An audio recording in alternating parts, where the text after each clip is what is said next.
Greetings, friends. This Sunday, the 16th of June, is a strange overlap in South Africa of Father's Day and Youth Day.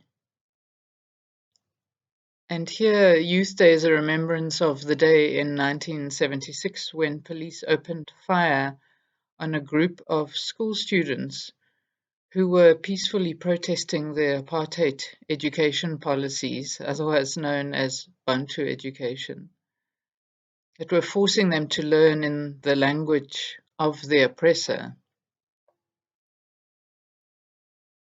And what has struck me in reflecting on this overlap is that many of those same policemen were fathers, and some of them would have returned home and gathered their own young people in their arms.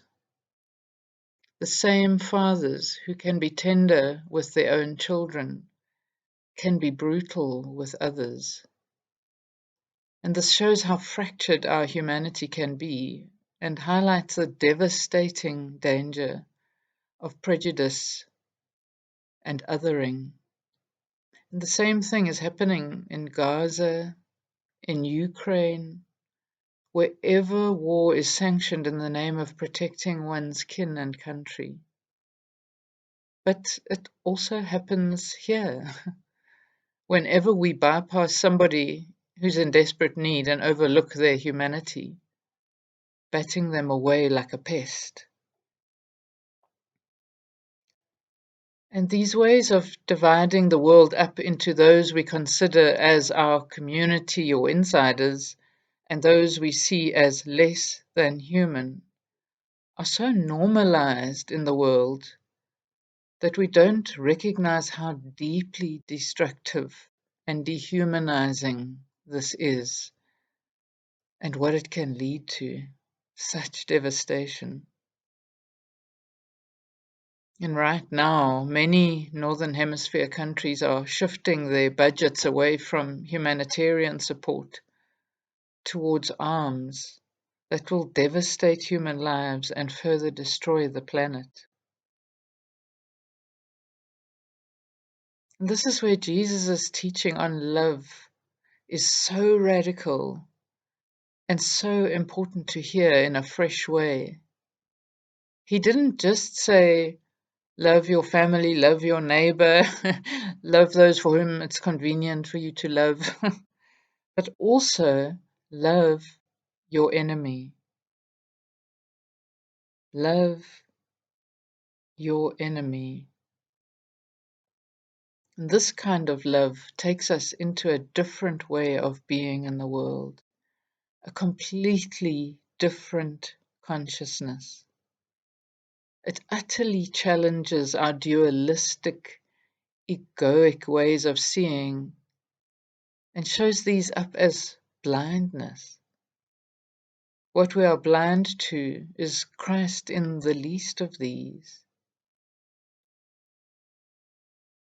We do not recognize the divine incarnation that each human is because we've isolated ourselves into a fearful and defensive space, which naturally contracts and protects itself and its own. And this forms cataracts over our ways of perceiving. We have forgotten that we are part of the whole, and that all those around us are part of this whole, all living beings. And together we belong in the immense heart of God, that wondrous heart without boundaries. So how do we come to realize this, to live into this kind of love?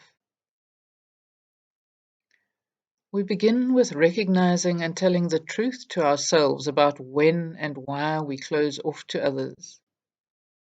In seeing this honestly, we are allowing these blinkers to fall from our eyes, the cataracts to be removed, And that's already a shift out of our automatic reaction to others. Secondly, we can shift from our dualistic conceptual thinking mind, which is always dividing in and out. You can shift from that way of seeing others to seeing with our hearts, intentionally softening our boundaries and opening our hearts towards those we would normally overlook or judge or harden against or exclude. And thirdly, by actively practicing love, generosity, and justice. As we go through our everyday life, we bring our intention to be open channels that allow God's compassion to freely flow through us into this wounded and wounding world.